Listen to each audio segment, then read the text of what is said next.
Guys দেখতে পাচ্ছেন আমরা 140 কিলোমিটার খুঁজে সেই দ্রুত গতিতে বাইক নিয়ে 2 দিন যাবত খোঁজ লাগিয়ে তারপর সেই নেইমারের দেখা পেলাম।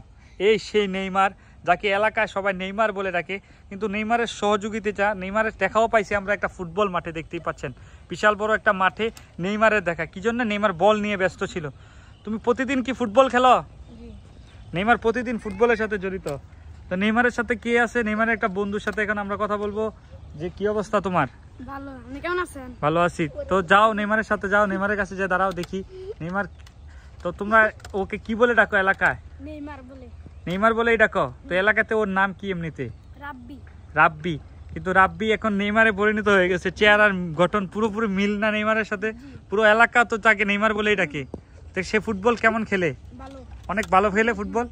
তার স্কিল কেমন? সেম নেইমারের মতো সব কিছু দেখতে পাচ্ছেন গাইজ, নেইমারের মতো। তাকে নেইমার বলাই যায়। এই যে নেইমার। তো নেইমার, তুমি দর্শকদের উদ্দেশ্যে কিছু বলো। তোমার ফুটবল খেলা কেমন?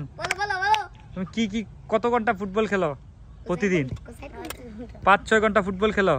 নেইমারের অনেক সহযোগিতা এখানে, নেইমারের অনেক বন্ধু টন্ধু এখানে আছে শুধু নেইমারের খেলা দেখার জন্য। দেখতে পাচ্ছেন এখানে একদল ফুটবলও খেলতেছে, এখানে একদম ফুটবল খেলতেছে একদল, আর এখানে সে নেইমার প্র্যাকটিস করতেছিল। তারপর নেইমারের ইন্টারভিউর জন্য আমরা নেইমারকে এখানে নিয়ে আসছি।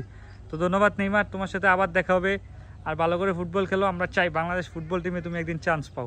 আমরাও বলতে পারবো আমাদের টিমও একজন আছে জুনিয়র নেইমার। ঠিক আছে, ধন্যবাদ গাইস। সবাই লাইক, কমেন্ট, শেয়ার, সাবস্ক্রাইব করে দিবেন।